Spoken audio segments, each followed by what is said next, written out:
Venezuela के राष्ट्रपति Nicolas Maduro और उनकी पत्नी सीलिया फ्लोरेस की गिरफ्तारी ने पूरी दुनिया की राजनीति में हलचल मचा दी है।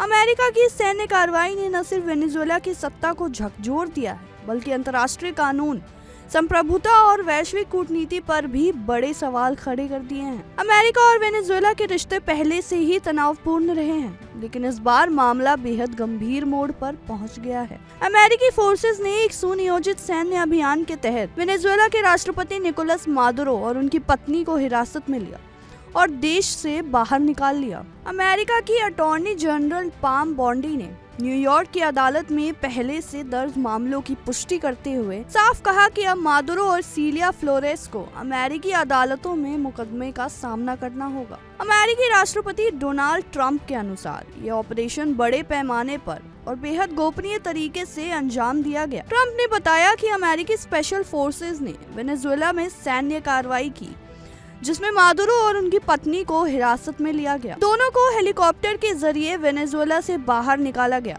और बाद में अमेरिकी नौसेना के युद्धपोत USS IWO जीमा पर ले जाया गया। वहीं से उन्हें न्यूयॉर्क लाने की प्रक्रिया शुरू हुई। रिपोर्ट्स के मुताबिक इस पूरे मिशन को अमेरिकी सेना की सबसे खास यूनिट डेल्टा फोर्स ने अंजाम दिया।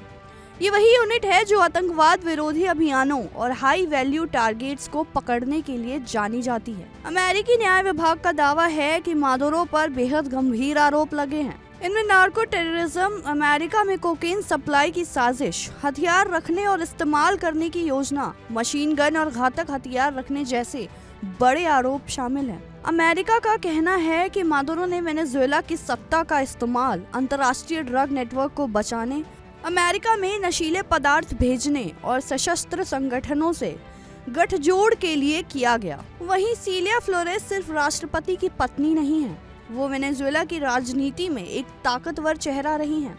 वो देश की अटॉर्नी जनरल और संसद की पहली महिला अध्यक्ष भी रह चुकी हैं। अमेरिकी एजेंसियों का आरोप है कि फ्लोरेस ने ड्रग नेटवर्क को राजनीतिक संरक्षण दिया, अवैध फंडिंग और मनी लॉन्ड्रिंग में मदद की और सत्ता के दुरुपयोग में अहम भूमिका निभाई। इसी वजह से उन्हें भी सह अभियुक्त बनाया गया है। डोनाल्ड ट्रंप ने दावा किया कि ऑपरेशन के पहले उन्होंने खुद मादुरो से बातचीत की थी और उन्हें सरेंडर का मौका भी दिया गया था।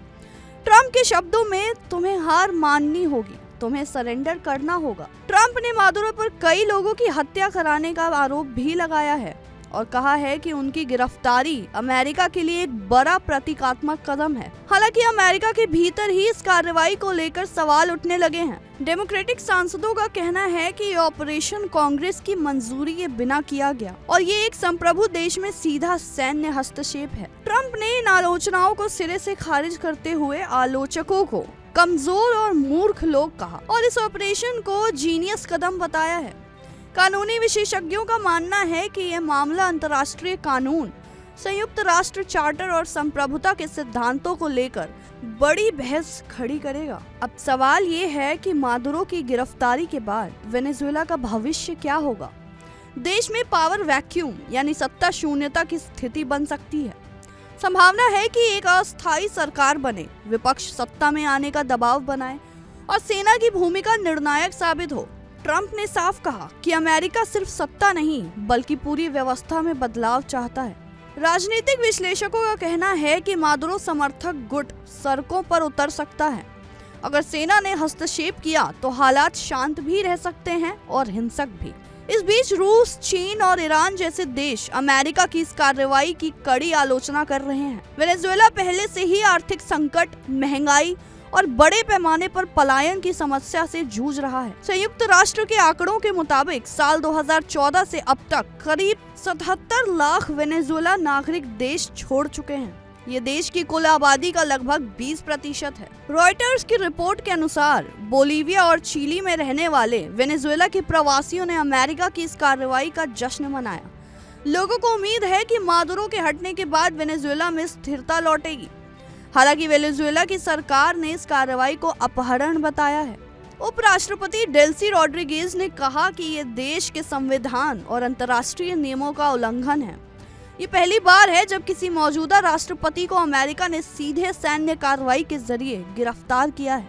विशेषज्ञ मानते हैं कि ये सिर्फ एक कानूनी मामला नहीं बल्कि एक वैश्विक राजनीतिक भूचाल है। अब पूरी दुनिया की नजरें न्यूयॉर्क की अदालतों पर टिकी हैं।